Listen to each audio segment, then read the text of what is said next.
Hi everybody, my name is Leslie and this is another session of UniTalk. Thank you for watching this short video.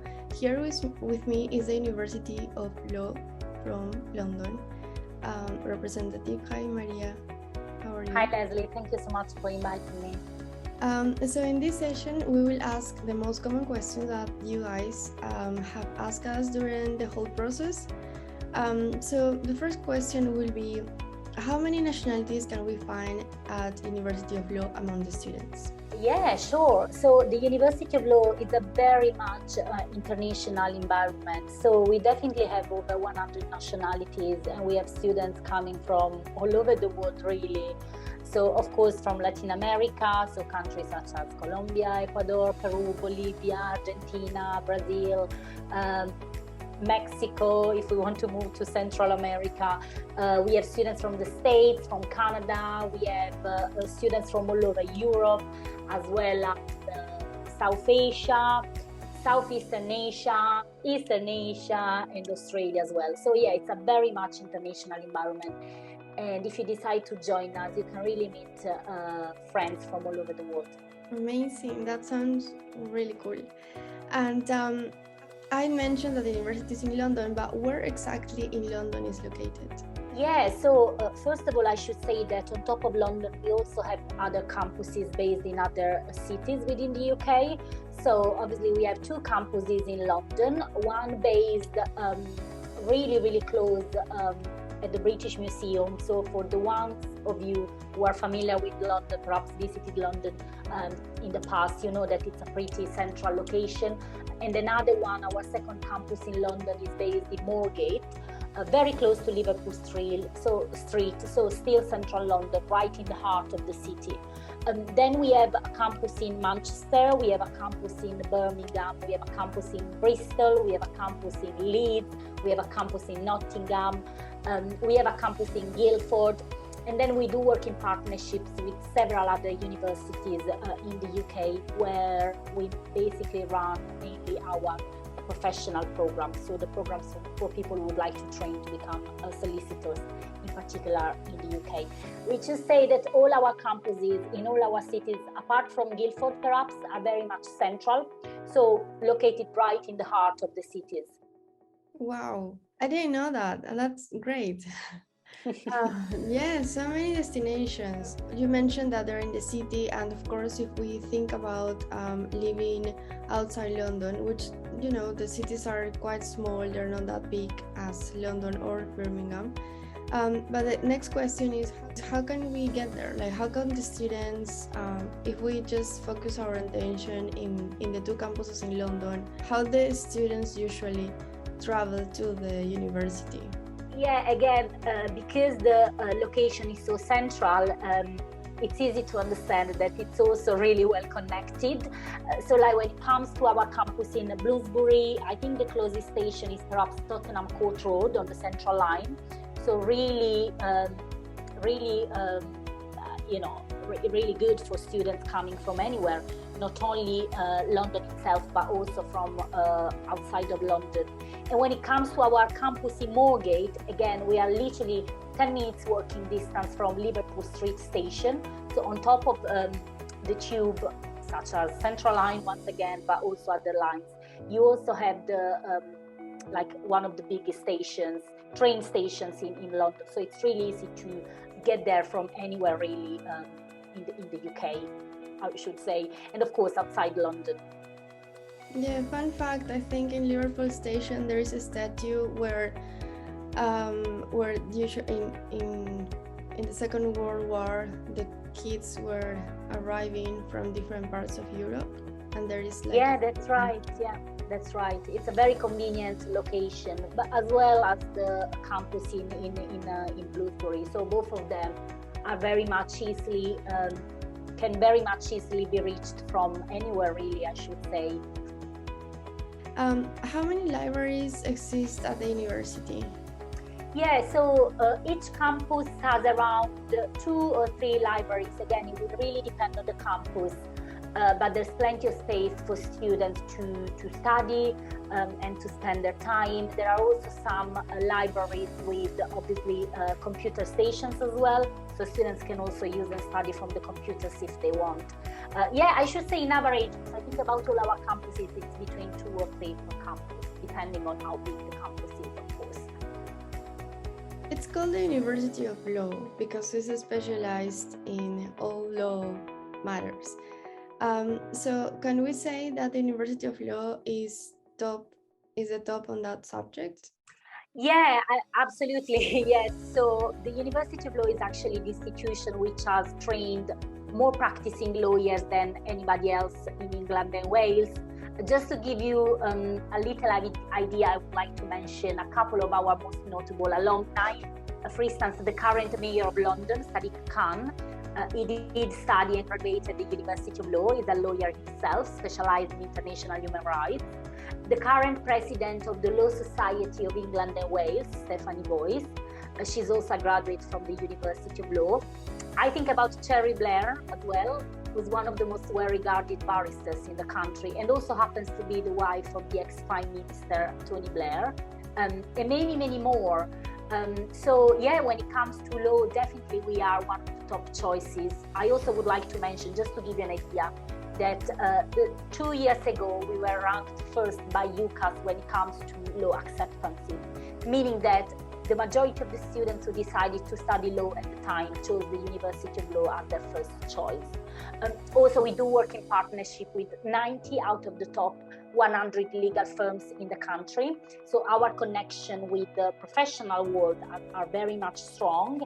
On this note, for instance, every year in the UK there is a law fair called National Law Fair, where all the most important legal firms would take part, and all the law students from any university really would also take part.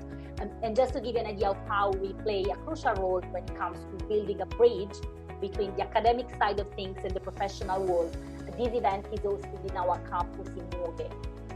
So definitely, yeah, I'm very confident when I say that we are a top university, particularly when it comes to law, but also our business school is growing very much. We have to remember that the University of Law also offer a wide range of programs in business. Sometimes students would ask me, so how come I cannot find the University of Law into the international or national rankings? I cannot see the University of Law name popping up. Well, the answer to this question is very simple. This is not because it's not a well-regarded university, but it's mainly because generally those rankings would look and would be based on PhDs, on research programs. Now, at the University of Law, we do not offer research programs. We don't offer PhDs. We do offer only undergraduate and postgraduate master's level 7 programs. And that's the only reason why really you wouldn't find us in the rankings. But if you look at other statistics, you can have an idea of how prestigious our institution is. I mentioned before some alumni, but I also would like to flag the fact that, for instance, in 2020, we were ranked first for the category student satisfaction when it comes to the National Student Survey, as well as last year in 2021, we were awarded 5 stars status from QS. So again, that's literally the maximum that a university can get. So it's some sort of recognition and achievement we are incredibly proud of, and which does say a lot from my perspective about the university. Yes, yeah, definitely.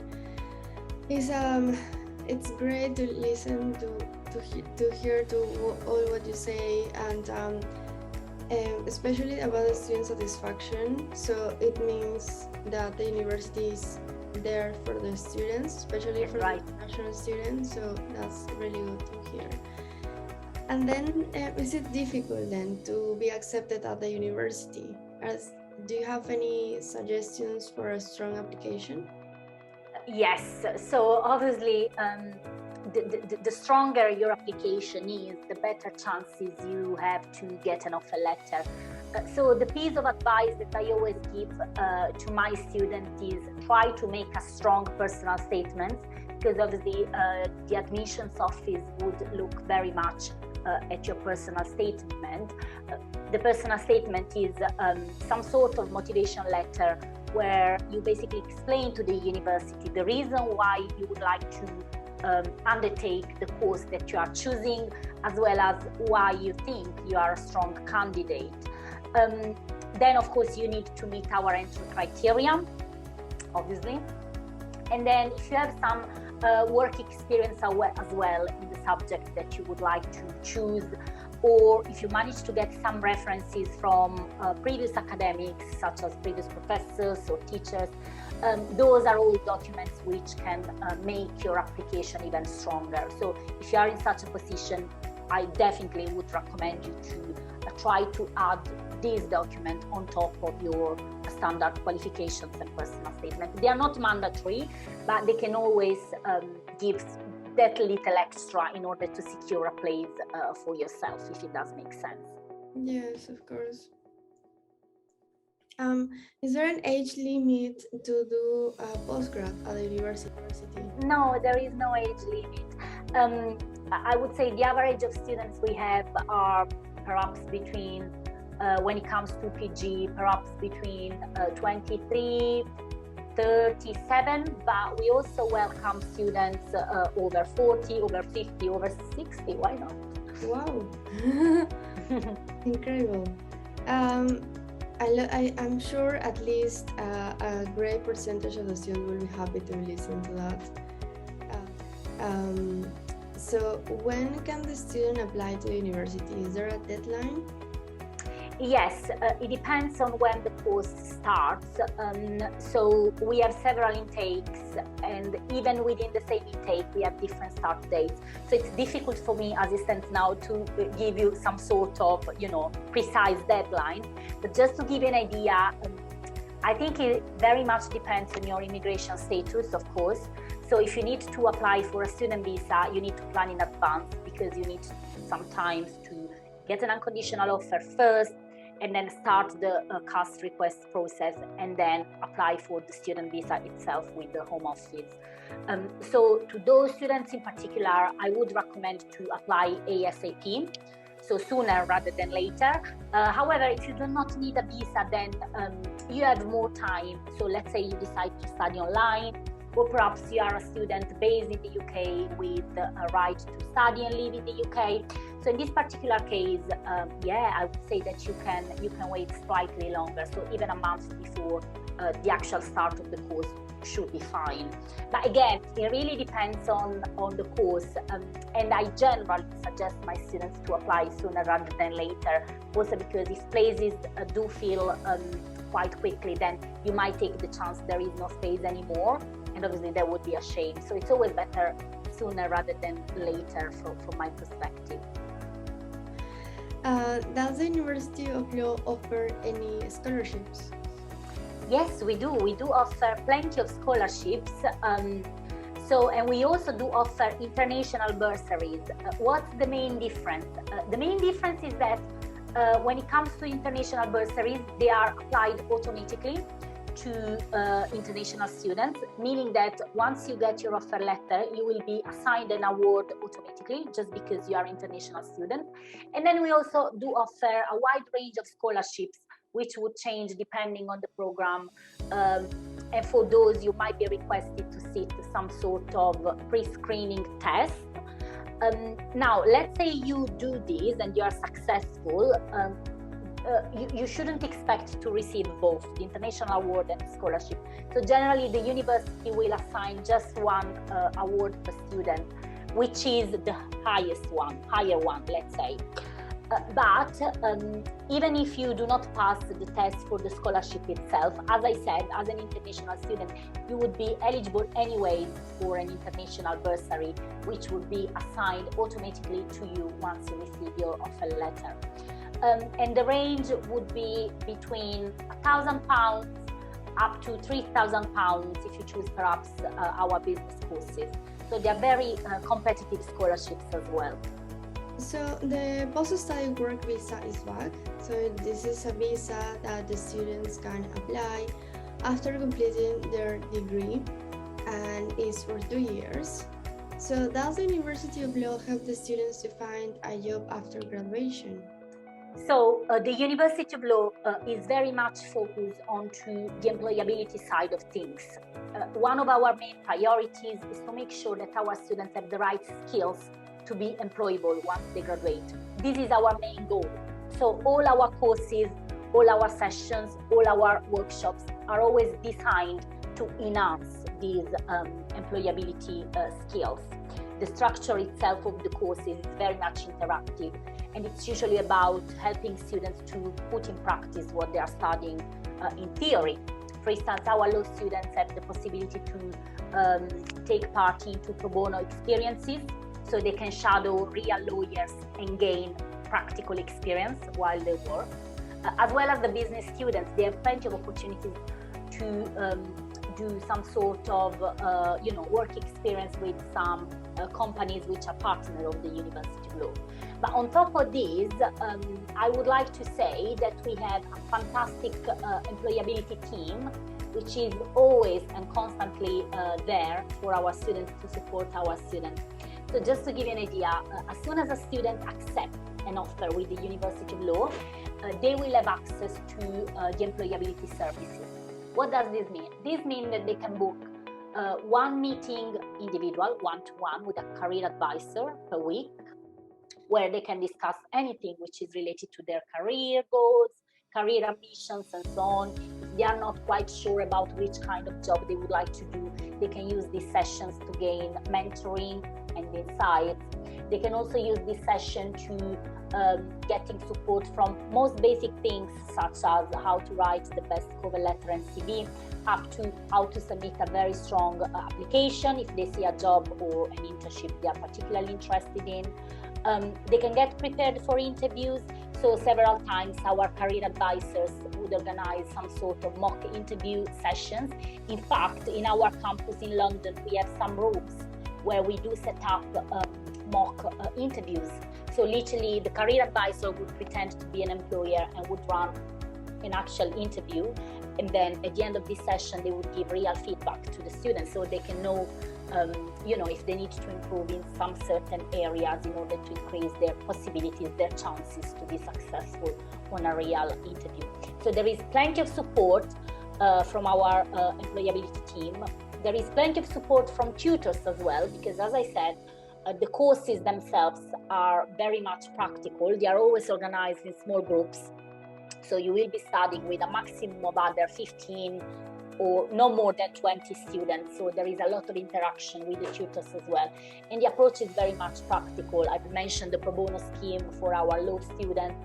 But for instance, if I think about our criminology or professional policing courses, because we do also offer these bachelors, in our campus in London, Bloomsbury, we have the so-called crime scene suite, which is some sort of space where we reproduce mock crime scenes, and then we take our students over and we ask them to solve the case.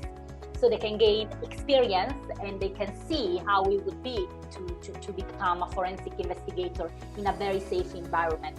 So the university itself is very much focused on this side of things. So this is one of our main and absolute priorities. And on this note, just to give you an idea of how we value the employability side of things, I also would like to mention that for all our postgraduate business courses, because as I said, the University of Law has also a business school, which we call ULBS, University of Law Business School. So for all our masters in business, we have just launched the so-called employment promise,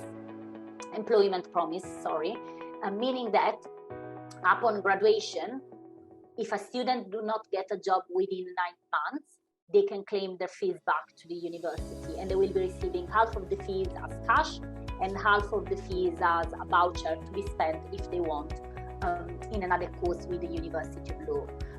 And all students who decide to study any of our PG business courses are eligible indeed for this fantastic offer. We have masters in project management, strategic business management, human resources and leadership, human resources and employment law, cybersecurity management, business analytics, financial risk, and many more. So I would strongly advise you to explore them with our partner Studies Planet. And obviously this can give you a clear idea of how we are confident that within a maximum of 9 months, our students should be in a position to find a job because of all the support that we do offer. Yeah, wow. So such amazing news. And so it's fair to say that there is a huge percentage of students that after completing their course, they will be working in the next 6 months, right? Especially with the employment promise that the university is doing now. That's right. That's absolutely right. Yeah. So the whole point of the employment promise is this, to make sure we support as much as possible our students into finding a job within the first 9 months. And if this doesn't happen, in the worst case scenario, they can claim their fees back. And obviously we are doing this because we are pretty confident that this is not going to be the case, hopefully, and that our students will have all the support that they need, in order to be in a position to find a job indeed. Yeah. So does the University of Law also has PhD programs? No, as I said before, when I talked about the rankings, we do not offer research programs, so we do not offer PhDs. We do just offer undergraduate programs in law-related subjects, criminology and professional policing, business-related subjects, and so on. We do offer postgraduate programs in business and law, and we do offer professional programs, which are those sort of programs which would train people to become lawyers, so solicitor or barristers, depending on which path they choose, but no PhDs. What is the price for an international student that wishes to study at the University of Law? Again, this does change depending on the course, and depending on the campus as well. So is there I would a strongly price? an average of price is between, I would say, 10K up to a maximum of around 17K if they want to do a professional program in law. But as I said, these prices do not take into consideration international bursaries, which are applied anyways. So for instance, PG students might end up paying around 10K or even 9K with the international bursary if they want to pursue a master in a business-related subject eligible for the employment promise.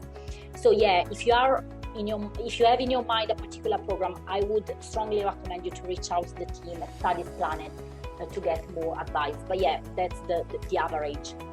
Super. And then just a question that popped into my mind. This employment promise is for all campuses, right?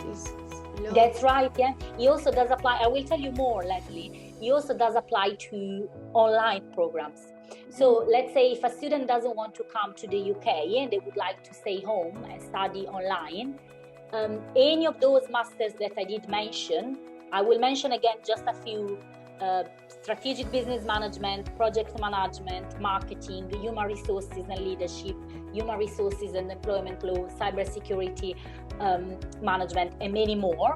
So even though they decide to study these programs online, because they're all available online as well, they will be indeed eligible for the employment promise. And it's important to say that the employment promise doesn't apply only to UK jobs, but it can be anywhere in the world.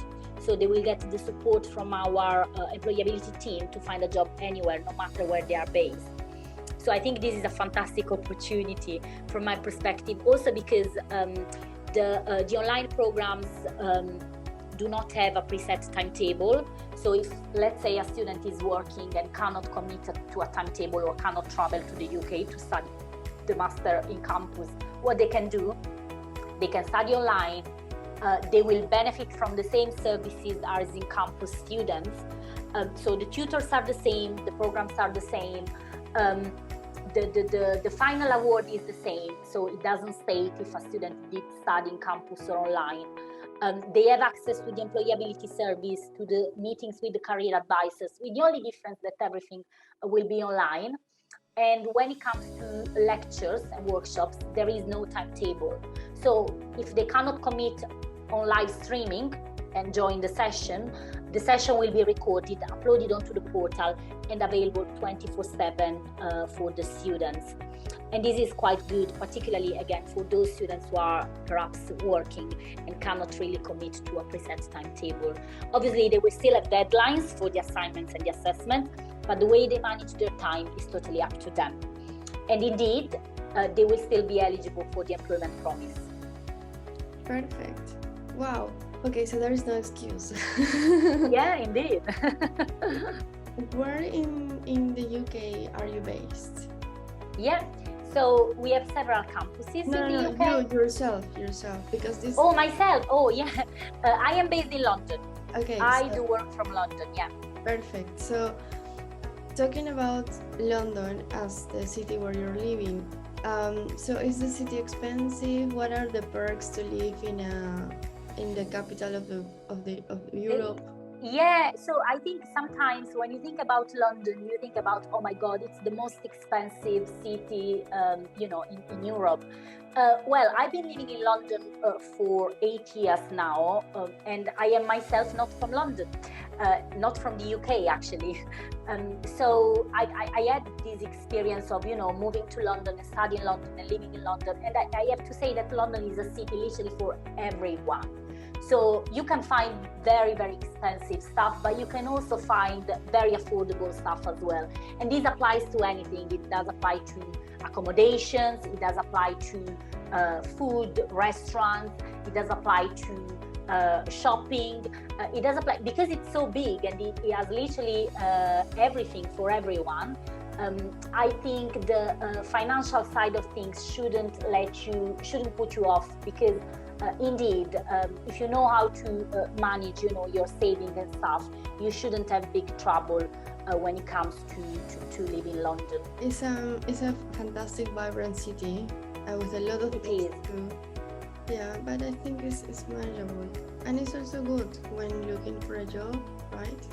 It's the cities of the opportunities. There are plenty of opportunities when it comes to the job market. Literally, it's one of the, from my perspective, maybe obviously again, I've been living in London for 8 years, which means I fell in love with this city, right? And it has given me so much in terms of everything really. So I made friends for life from all over the world. So when I travel to Japan or to Colombia or to anywhere, I have at least a couple of friends I can visit and spend time with. And then in terms of career opportunities, yeah, for sure, there's plenty of opportunities. So it's definitely a city that you should take into consideration for several aspects. So I would definitely recommend any international student to come and study in London. But again, there are other cities in the UK which are very much international and full of potential. I think about Manchester or even Birmingham. So London is not the only one, but of course it's the capital. So it's the one that more than any other city would offer you plenty of opportunities. And you'll be surprised, but it's not as expensive as you might think. Of course, there are things which are super expensive, but because it's so big, there are opportunities for everyone. So you should be able to live without spending a fortune. So does the University of Law have accommodation? Do they offer halls, or how the students can apply for the accommodation, or is independent? How does it work? Yeah, so we do not have accommodation in campus, mainly because, as I said at the beginning, we are located into the hearts of the cities. So we are very central in any city really where we have campuses. So we do not have accommodation in local, but we do have an accommodation team which would support our students to find an accommodation. We do work in partnership with several accommodation providers who do offer, accommodation at better rates for our students. Also, this is quite interesting. We have a portal managed by our students as well, where they basically post, and they are students from the University of Law. They usually post if there is any spare room in the flat where they are living, or if somebody's looking for accommodation, can just drop a line there, and then the community, the whole community would try their best, would recommend any particular accommodation, or if they have a spare place in their own place, they would invite the students to have a viewing on top of the accommodation team as well, which does this on a daily basis. So yeah, we do not have our own accommodations, but there's plenty of support when it comes to supporting our students. What are the main requirements when applying to postgrad degree? Right, so these would depend on the nationality. So again, I would suggest you to reach out to the team at Studies Planet, who, depending on your situation and the course that you choose, can give you further advice. But just to give an idea, for instance, we do accept for our undergraduate courses, we do accept when it comes to particularly year one, the equivalent of 3 A-levels from the UK. And again, you can reach out to the team at Studies Planet to see what that means in your particular country and from your particular qualification. When it comes to PG, the majority of our courses would request the equivalent of a 2-2 UK degree. And then, of course, on top of that, there is the English exam that you must take if English is not your first language. So we do accept several exams such as IELTS, Language Cert, TOEFL. But it's quite interesting to say that the University of Law does also offer an internal English test. So if you do apply with us, let's say, and you get a conditional offer pending English only, you can choose if you want to do any of those exams that I just mentioned, but you can also choose to undertake our internal English test at no extra cost. So this is completely free for our students, and it does take place online. So you don't need to go to any physical center, but you can do it from your own place, as long as you have a good internet connection and a laptop with a good webcam and microphone. Perfect. So I think that's all the questions that we have for today. Thank you, Maria, for your time and for being today with us. Thank you, Leslie, for inviting me. Thank you so much, everyone. Have you all a great evening. Thank you. Thank you. Bye. Take care. Bye.